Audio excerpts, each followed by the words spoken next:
What's up, ballers? This is Coach Carlos Andres Ruiz, and I am with my wife, Melissa Ruiz Vasquez. How are you doing today, Mel? I'm great. How are you? Amazing. So we have a different look today. Yep. You want to talk Trying to to us? change it up Change every it time. up? Yeah. You want to talk to us about the process of this look Oh my god. I have to untangle it first and then I have to put some stuff I have to put plenty of water in it and then some before you do product in the it. braids? Yeah, and then I do the braids. Oh, hmm wow, that's interesting. I get to all And I the. have to cut like split it in half in a perfect line because if not, How do you figure out the back?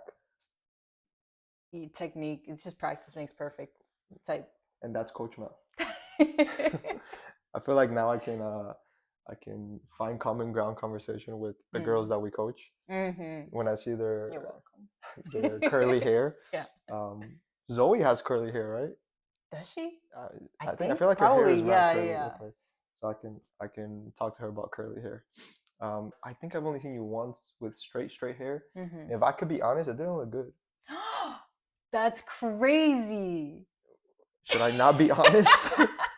When was that? It Was was that in around. North Carolina? Yeah, it was. That was because I know why. I don't know if I mm, know why, but part of the reason why they didn't look great is because you hadn't gotten a haircut in a while, mm-hmm. so the end of it looked Yeah.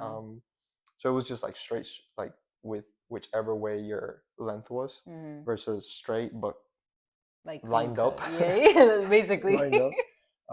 But yeah, I mean, Mm. I gotta be honest. No, that's fair.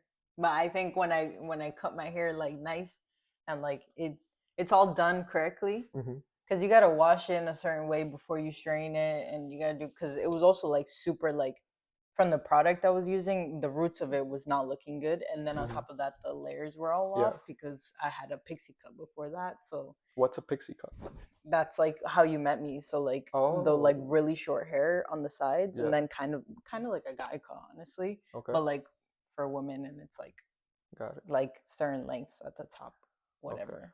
But imagine that, like this is imagine you just let your hair grow out, like as it is right now. I have. No, I know, but like, I have braids too. Some of our athletes have seen. ooh, I gotta edit the picture so that we can throw that in there. This is gonna be cut. But yeah, it was just it didn't. That was not optimal straight hair Okay. situation. So But like, straight hair is easier to deal with. abs a thousand, a million times. Yeah. Yeah. But you're choosing inconvenience over convenience. Damn yo, that's gonna be clipped towards the That's end. gonna be. It was a good dab too. Yeah, it was. This weekend we had a ballers call. It was our last call of this season, and we talked about the relationship between convenience and inconvenience, and how everybody wants to be great, but everybody also wants convenience, and those two cannot coexist. Mhm. I think there is a relationship with inconvenience that we need to reimagine.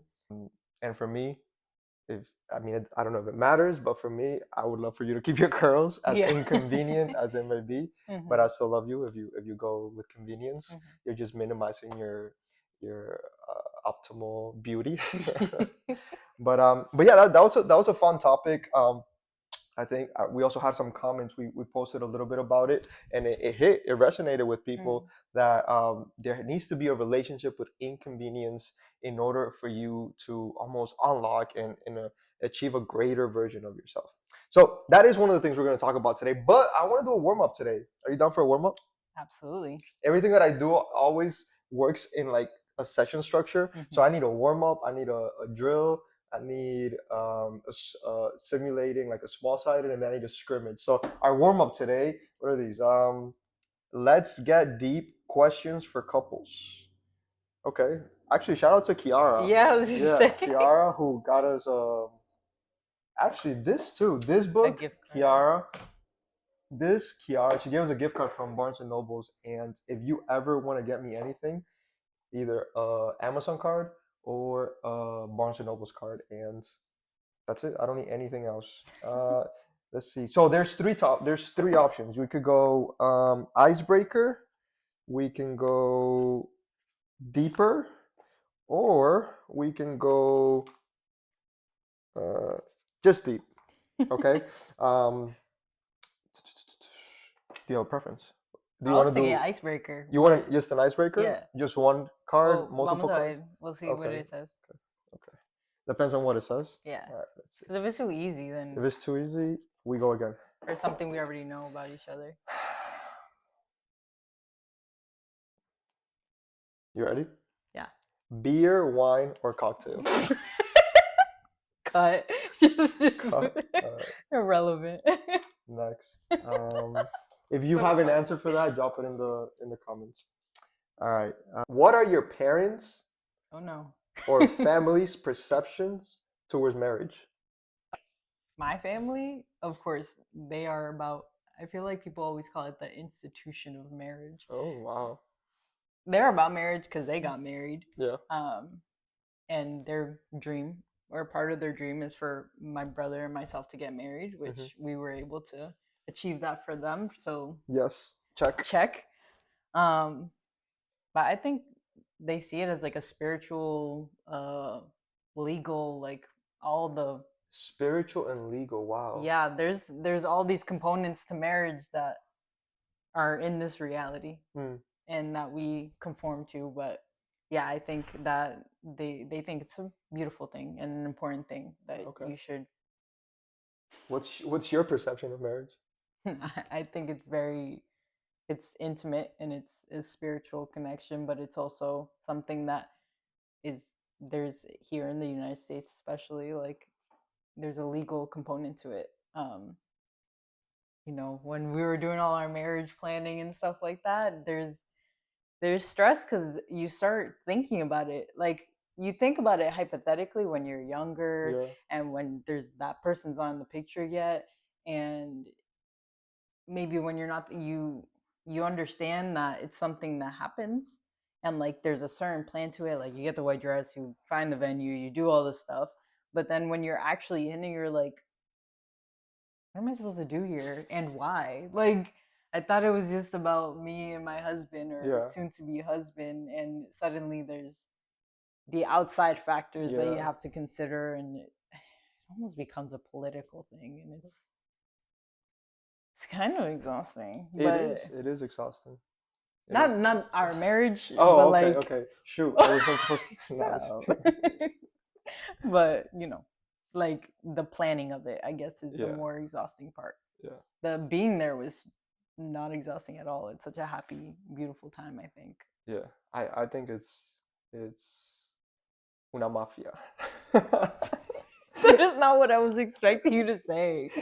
Your dad always says when the game is fixed that Oh yeah. it's una mafia. Mhm. I I love that I'm married to you. Mhm. I don't love the world or the way that marriage has turned into. It's very um, Mm. for the people outside of the marriage, which the only thing that I like about the outside is that it is a moment that you invite people that you love into holding you accountable. Yeah. And that I think is so powerful, not just in Mm. marriage, but accountability uh, really unlocks a level of honesty with yourself and knowing that you have loved ones looking out for you, and to know that there's going to be part of marriage where it's going to suck, and you have told your loved ones that you're committing to this love story. Mhm. I think that's very important. Now, all of the other things I could do Mhm. without, Mhm. like the actual wedding, um, Like the celebration part of it. the celebration part of it, or like maybe not the celebration, but like how big of a event it is. Mm. Um, I could do without the ring, like the expensive ring. Like Mm. we have, well, we have Silicone, silicone. We are gonna get like the more prestigious ones like or the metal more the bands. metal bands, but when we do the bigger events, but I'm not compelled by it. I think it's so business oriented. I think I learned or I read about the fact that they turn to sell diamonds, they created a story around it. I can't imagine that Adam and Eve in the Yeah. beginning of time Mm. uh, did an exchange of rings. I know you didn't ask me for my perspective of marriage, but I Yeah. So any no. Tell me more. Tell you more. Yeah.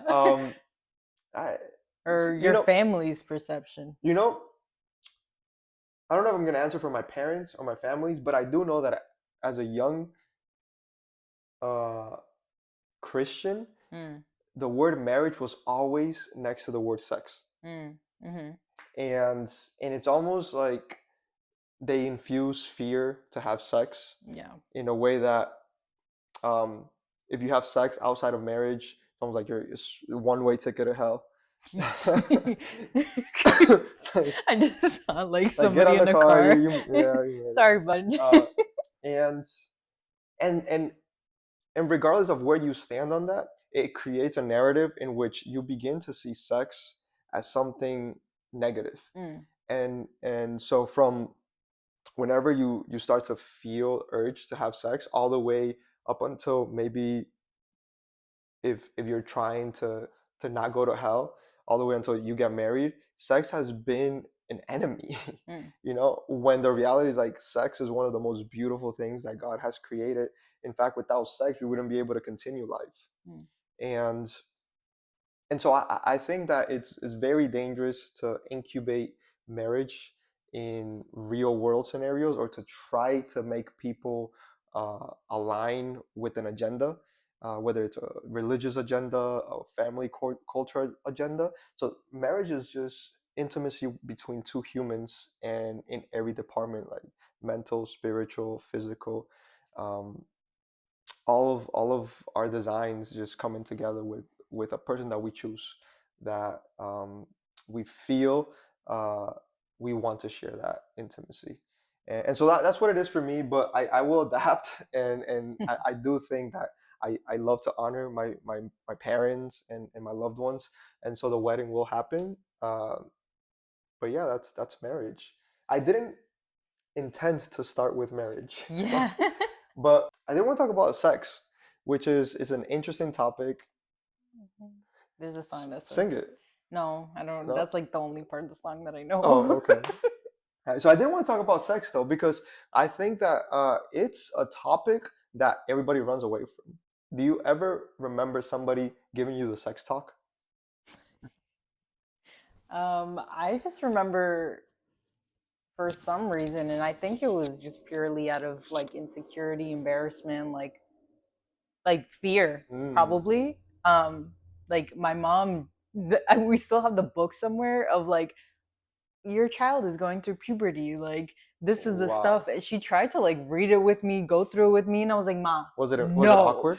It was awkward, and I was like, ma, no, I don't want to talk about this, stop. And like it was, I think it was purely fear based at Yeah, my yeah, reaction, because like I'm a curious person. I mean, I like learning things, yeah, but for some reason when my mom tried to sit me down and be like, this is what's happening with your body, I was like, please stop. Like yeah. I don't want to talk about this. So how do we? I mean, in soccer, when you're gonna play a game on the weekend, you practice all week. So you talk you talk about what's going on, what you perceive, what you feel in the middle of the game, and Mm, and how to go about in-game performance. yeah. And so how do if we don't talk about it because it's awkward, Hmm. what's a better way to go about it? Just through games or through experiencing it, or So if we talk about it like it's a normal thing before it becomes an issue or a reality, like then it'll become more comfortable. Like, oh, I already know about this. yeah, Like that's why I'm feeling X, Y, and Z. yeah. Not I'm feeling this way, and now somebody's trying to tell me why I'm feeling this way. That's not going to go over as well. And Hmm. like when girls are going through puberty, uh Mm. it's like the lines then or whatever, like when back in the day, like when they would throw a line in with somebody like a warrior or something in like those arenas, and they would Oh, a have to like, lion. yeah, a Okay. lion, like Yeah, yeah, yeah. I thought you were saying a line. I was like, you crossed the no. line, or like, No, it's like that. It's just freaking intense, like uh, it's, but I think my parents did, but it was more of like that fear. mm, um like you don't want to have sex yet because you have the chance of becoming pregnant, and then you're throwing your entire life away mm. at the age of 12, Which 13, is true. 14. Which isn't Which, us, yeah, like yeah. it's not incorrect, Hmm. like it's definitely a fear. You should have reverence for it. Yeah, Like yeah, this is how life is created. Be careful. Like you have so much power that you hold in yeah, your hands. And like I was saying, when girls are going through puberty, yeah, it's a lion and a girl and they're fighting it out. Like yeah. it's crazy. So the impulse control is terrible when you're Hmm. young, not just for girls. I know for Yeah. boys too. We're young and we're stupid. Our brains aren't fully developed yet. So we're so impulsive, but maybe those conversations shouldn't purely be from a stance of you don't want to get pregnant yet. Mm. Period. It's like, well, yes, but how does that combat the impulses you have at that age? Hmm. So maybe it should be more conversation on impulses Mm-hmm. rather than just sex. Yeah. Because I think when we just attack sex, it just makes it the main character. Yeah. And yeah, there should be conversations where sex is the primary conversation, but I do think it's the impulse, like the Mm. impulse to be validated, the impulse to be able to fit in, to feel loved, to feel worthy. And I think these are the impulses that maybe gets us to do drugs or to drink Mm-hmm. in a unhealthy manner or to give our bodies away to whoever. I think that there's that impulse and then the biology of the desire that we feel and how to determine is what I feel what I need to follow. Yeah. And that fine line I think is so difficult, and at the same time uh, it's easier for us without kids to Yeah. say like, oh, our parents could have done it in a different way. Yeah. But it's an awkward conversation, Yeah. and I think that's why this is one of the reasons I love what I do, Mm-hmm. because it gives me a space in which if I create the right space, uh, I can be someone who maybe can find a way to interact with a player, with a young person who feels safe with me in sharing some of these doubts. I remember I was in a training session. I think it was the day after a game, and this is high school age students, players, Mm-hmm. and one of the players I think was injured, or maybe he played a lot the day before for whatever reason he was not in the drill, and so he's helping me with practice and running the rondos and getting the soccer balls in, and so he comes in and just says, coach, can I ask you a question? And I'm like, yeah, absolutely. He's like, hey, like, I know you believe in God, and I have a girlfriend and I'm having sex with her, what do you think? What do I think? What, not only that, but like there's 30 seconds left in the rondo, like what am I supposed to Time's yell? But it doesn't have to be the sex talk, but I do think that what I do creates a window in Mm. which I can have a conversation with an athlete in a way that maybe they wouldn't have it with their parents, not because they don't Yeah. trust their parents, but I know that it's an awkward conversation on both ends. And what I do, being able to give perspective and not go into what's right or what's wrong, but give some perspective on that matter, and know that they should feel comfortable asking these questions instead of just carelessly going into their actions. I think makes what Infinite Ballers does so much richer. That yes, we are very good at soccer and coaching soccer and mental performance with sports, but there is this part of the relational aspect that we can actually unlock somebody uh, somebody's ability to feel safe, and we don't know how we may change that life Mm. from a decision that could alter their career or their life in general. And so if a player comes to you and says that, what would you say? We still got 30 seconds for the drill. There's still 30 seconds on the drill. It's the same scenario. Yeah. Um, Honestly, I think the best way to approach that is just asking questions. Like Okay. we've talked about it before. Like asking questions is like a great way to like create conversation, common ground. It doesn't feel like I'm telling them what to do. It doesn't feel like I'm judging them, anything like that. Yeah. So probably asking them like, okay, well, how long have you been dating? Like, what is it that you really like about him? Like, what is your relationship with spirituality, religion, whatever the case may Hmm. be? Does it make you feel guilty? Do you feel Hmm. like good about it? Is it a safe situation? Especially, I think that the approach that you take with a girl versus a boy is going to be a little different, just because as a woman and as a man, our roles in sex and like what that outcome Mm, is mhm, is different. Unfortunate, well, I don't know if it's unfortunate or whatever, it's just reality is that if an accident happens, like I become pregnant and I'm 16 years old, that responsibility is going to bear heavily on me. And depending on the person that I'm having a child with, mhm, depending on their level of maturity, their level of so many things, like their family, does their family know that we're dating? Do they know anything about me? Like there's so many crazy situations in which something like that happens. But if that person is irresponsible and just up and leaves and never talks to me again, I'm bearing the weight of mm, our mistake. Because mhm. at the end of the day, it takes two, Yeah, but it takes one person to say, let's not do this. yeah. Um, so I think I would take the approach of having a conversation because every situation is different.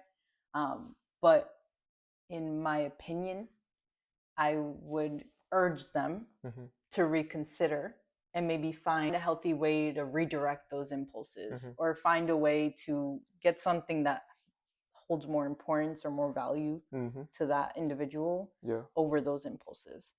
Because I think if you find something that draws your attention away from that, that will be a more healthy way to try Mhm, to avoid um, mhm. essentially making a mistake when you're too young. Yeah.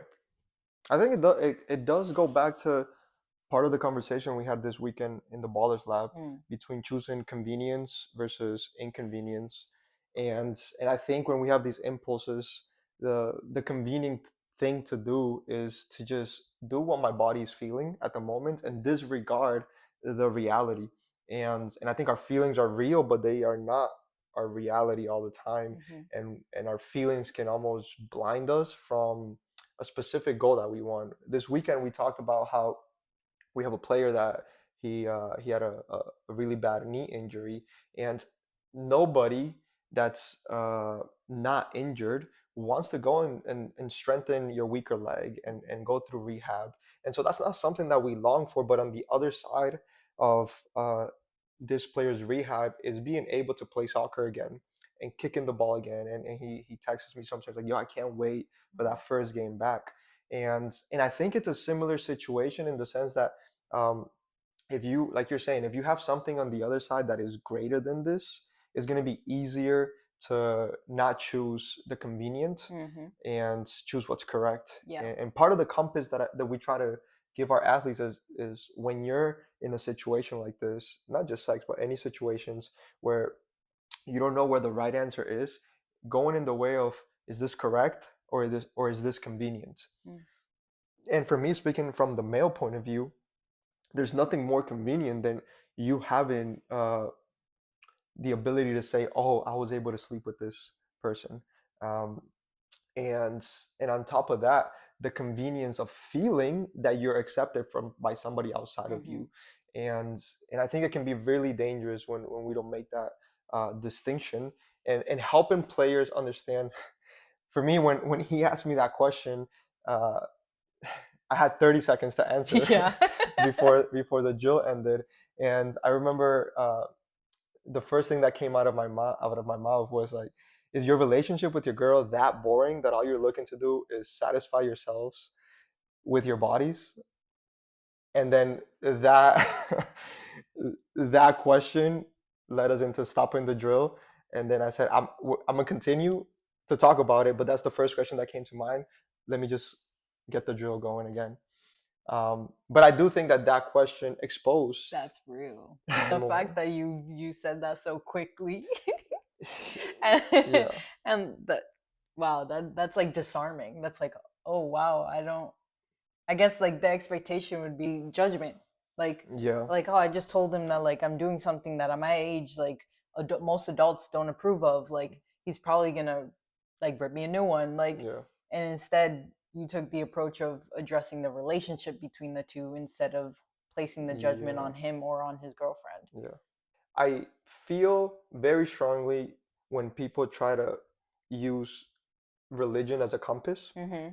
because I don't think that that is necessarily healthy. I think God gave us autonomy over our decisions, and so when anybody comes and asks me a religious question Mm, in this scenario with regards to sex, I think that that's a question that can be answered without even putting God into that equation, because there's so many other factors to mm, put into that question before you even put God. yeah. And so, am I willing to risk my soccer career? And maybe you are using protection or she has birth control. Um, but even then, the chances of it happening is still there. And so, do you want to give any chances to fluctuating your career Mm, or putting your career at risk and whatever her desired future may be? And and when you just ask yourself that question, like forget about the God and the religion, but it's like, is these 20 minutes mm, worth the potential of ruining the totality of. And so that's one question, mm, which again, that's a hard question to ask yourself when your impulses is going. I always think that facing the issue before it comes to you or preventing it is significantly easier than fighting it when you're in the moment. yeah. And so, for example, if you're addicted to pornography, you have to be honest and know where is it that it starts to trigger. It might be a picture on Instagram. And that's your honesty. Like, do I have to unfollow somebody on Instagram? Because if you get to the point when you're on the site, it's so difficult. Mm, You already lost. You're down 3-0. And so even if you like you'll leave 3-2 yeah. at best, you Yeah. know? And as much as we want to say that like I am accountable to myself. Sometimes it's not strong enough. Oh, I don't think it's strong enough. I don't think it's strong enough. I created a framework of how to help players optimize, and it's 5 A's, and I created a circle, and the first A is awareness, and then the second one is acceptance, then attitude, and then action. And this it was around the circle, and it felt like it worked amazing. Mm, Um, and then I input it in a version of my life that I was making very bad decisions, and I had the awareness, I had the acceptance, I had the attitude, and I had the actions, but that didn't stop me from making unhealthy decisions. I compare that version of me to the version of me now, and the biggest difference was the fact that I had people that held me accountable to what I wanted to do. mm, And so there's something that unlocks this healthier expression of ourselves in spite of our human impulses. If you're listening to this, I really know how awkward it can be to have the sex talk. And maybe this is a place where we can help younger athletes or just anybody that deals with impulses, not just sexual impulses, but any other kind of impulses. And anything you want to add or say or. the important part, I think, is that understanding, like I mentioned in past episodes, that we're all going through that. Mm-hmm, Like it's not like there might be people who don't necessarily go through it as strong, mm-hmm, but some people will need to hear something like this yeah, in order to avoid letting those impulses control their decisions. And like now that we're grown, it makes so much sense. yeah. But when you're young, that doesn't That doesn't matter. click. It doesn't Doesn't it click. And doesn't I really don't know what clicks because sometimes I think about if I say this to a younger version of myself, will I Mhm. listen? Yeah. If it wasn't for the boundaries that religion created, Mm. will I listen? I don't know. I don't know. I know religion kept me under fear for a bit, but it at the end it wasn't strong enough. Yeah. And then what there is on the other side when it comes from the religion point of view is a lot of shame and guilt that God is not on your side Mm. anymore. And I think that's one of the things that I want to make sure that this person left with.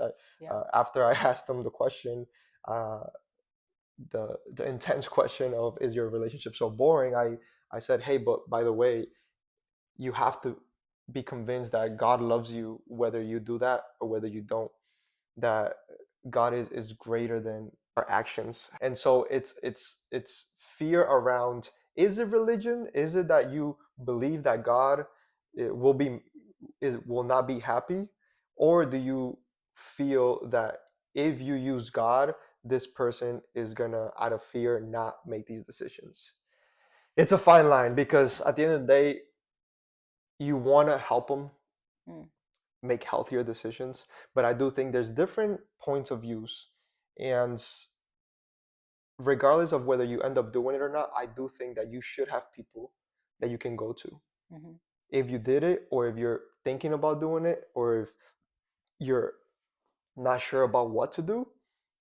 Having people around you that are experienced or older than you and will not judge you, I think gives you a little bit of a clear point of view, and help you make that decision in a way that the decision is actually better for you, for the other person, Mm-hmm. for your family, Yeah.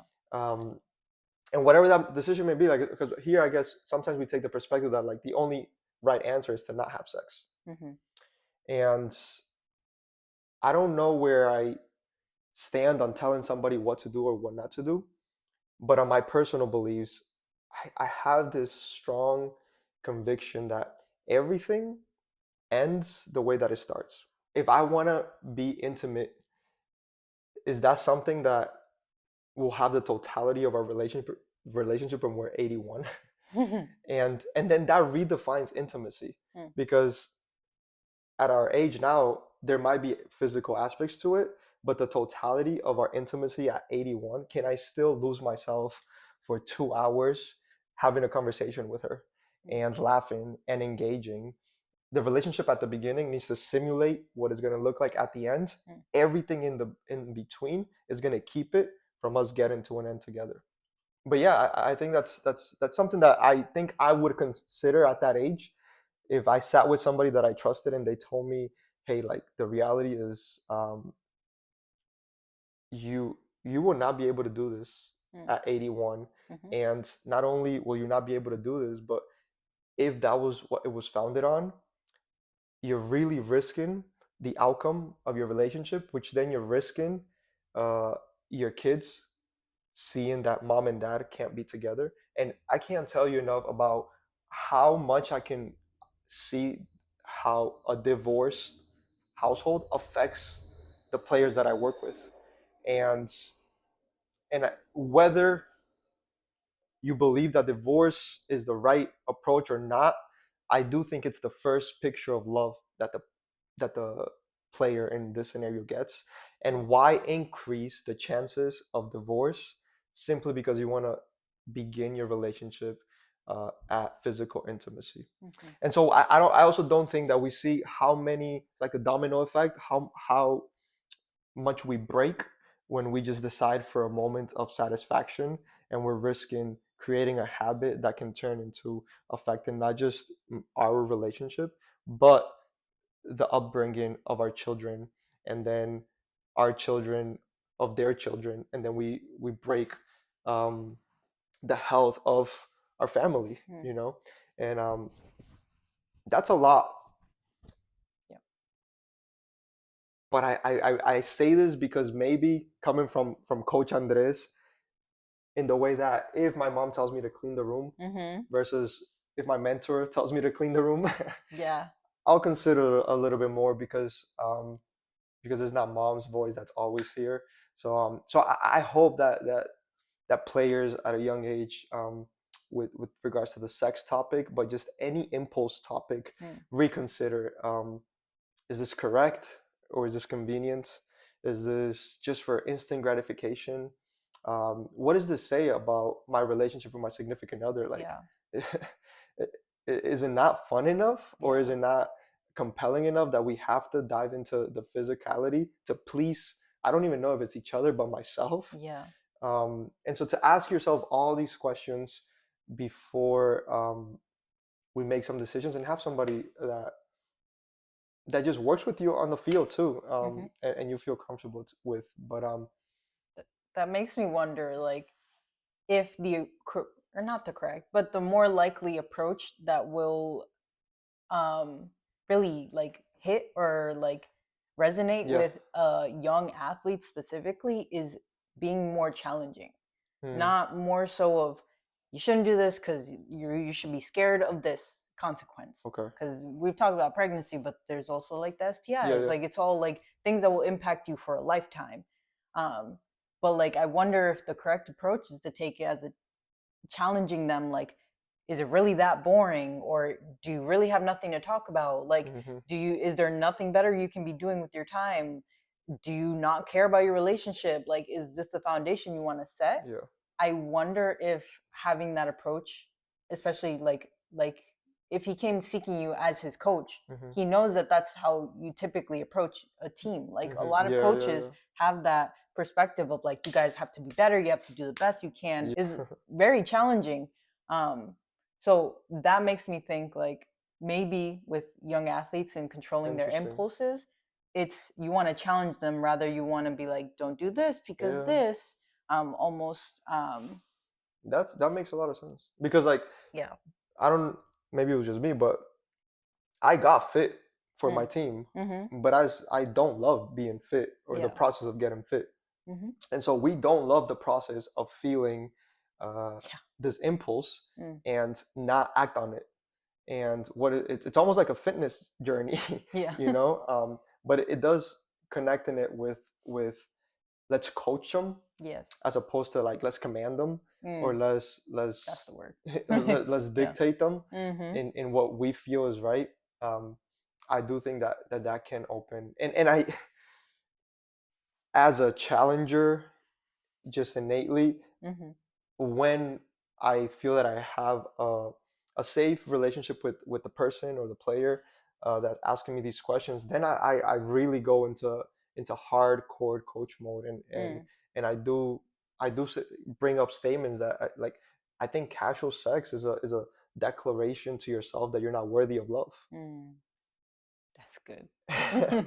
and and the more casual sex you have, the more your self-worth decreases. Mm. And I don't even think that we are aware of that dynamic that's happening internally when casual sex has become casual, Yeah. so normal. Like, society, like society would sometimes, like you said earlier, with boys, it's like, yeah, I got with this girl and I got with this Yeah. girl, like, it's almost like clout, like, prove, like, yeah, I'm worthy of Hmm. attention from all Yeah. these people and like physical affection, when in reality it's what you're saying, and it's. and for athletes in particular, like if you Mhm. are the guy in the Yeah. school, then one, you get to say that, oh, I have all the girls, and the girl gets to brag like, oh, I was with the quarterback, I was with the captain, Mhm. I was with uh and and even then inside of that speaks of the decrease of self-worthiness.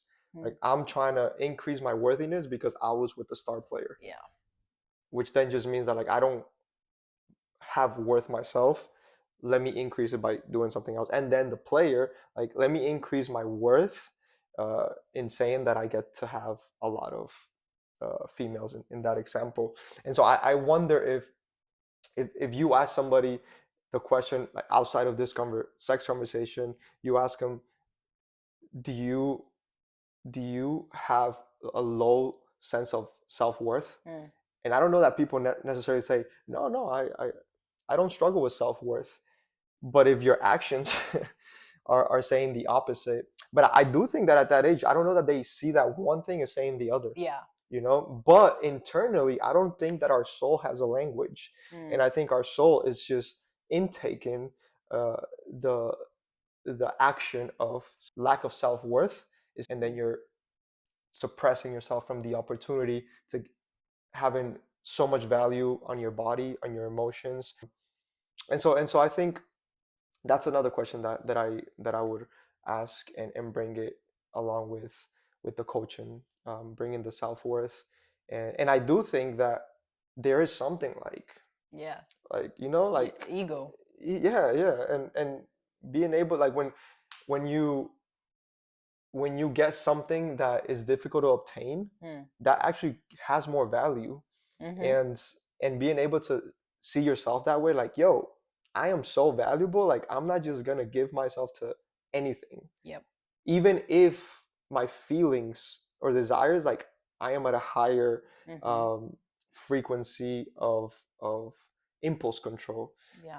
And I think that will increase your value. The difficult part, I think, with that maybe is that the more uh, premium you become, the more you're gonna be Yeah. wanted. It's like when you're in a relationship, like maybe people want you more than when you were single.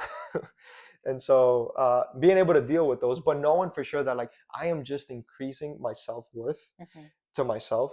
and and I think that is also dangerous when you get to the religion talk, Mm. because if you've been told don't have sex, don't have sex, don't have sex, and you've created your self-worth only on not having sex, and then you have sex, then you decrease your self-worth, and then you think God hates you, and so then the next step to increase your worth again is to have more sex Mm-hmm. because that's where I'm feeling validated and seen and wanted. Yeah. But anyways, Can I ask you one last question? one last question, Do that's you it. feel No, like you made an impact on that athlete in that conversation? do I feel like I made an impact? Like, did you follow up? I think the way that I evaluate my impact is in the fact that he came to me for that question. Mm, And I feel that being able to articulate the the variety of perspectives mm-hmm. is the best that I could do. And uh, I'm still close to that athlete, and he's always very open to sharing things. And I didn't follow up on that specific conversation. Um, that's a conversation that if they want to continue to talk about, but I do hope and pray that anybody that comes to me with a question like that, what I bring to them is a safe space, Mm, clarity, not answers. I don't necessarily think that giving them answers is going to give them clarity, and support.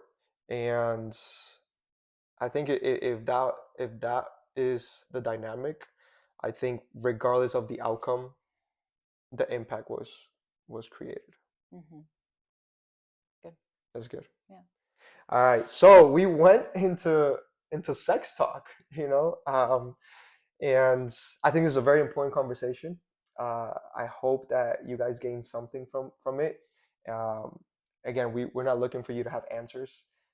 We're just looking for you to have perspectives, and at the end of the day, be honest with yourself, and love yourself, and have people around you that will help you remind yourself of your worthiness. What's one takeaway that you would leave with today in this conversation? I think it's important to consider that your actions are representative of what you care about. Hmm. Um, that has been something for me. I know it's hard to come to terms to because often we'll say, I'm this, I'm that, I care about this, I care about that. But our actions will say another thing. Hmm. Um, and denial is what allows us to think that what we say is truly what we mean rather than what we do is what we mean. And have a crew, a group Hmm. that you feel will hold you accountable in that. I think that's a really good takeaway that you mentioned because it's so much easier doing things with a team than it is by yourself. Hmm. Yeah, that's good. Yeah. That's good. I don't know that I have anything to add. I was gonna go along the lines of having an inner circle, because I Mm-hmm. think that really unlocks. And when you have people that you share your dreams and your ideas and where you want to get to, they are the ones that are going to remind you when you forget. Mm-hmm. And not just when it comes to making sexual decisions, but just in about every other area of life. uh, we are impulsive beings. Like that's what makes us so human, Mm. that we feel so much. Yeah. And being able to have people help us direct ourselves and where we want to head, I think really unlocks it. I do think that that's one takeaway. I do think that remembering that sex is good. you know, sex is not evil. Sex is something that was created, and not only does it feel good, but it is equivalent to livelihood. Mm. And it's the way in which we create more of us, and it's the way in which we create family. Mm. And so sex is never the enemy. I think God also loves you all the time, whether you come short in any area of life or if you're perfect. Uh, he loves you just as much, and I think those are two things that will help us in the moments where we come short. Have a tangible human that will help you through it. Remember that sex is not bad, and that God is on your team, and that when you make a mistake, don't run away from Him. Um, Run towards Him, and He will be there. He will be there with you. Yeah. So that is the end of this That's good. podcast. This I hope this is useful. This is helpful. For us, it's also a great moment to just have conversation and share our thoughts, ideas, and feelings. That's episode 3. Anything else, Mel? No? All right, beautiful. Thank you for doing this. I love you, Thank and this is so important to get out there. Thank you so much. you.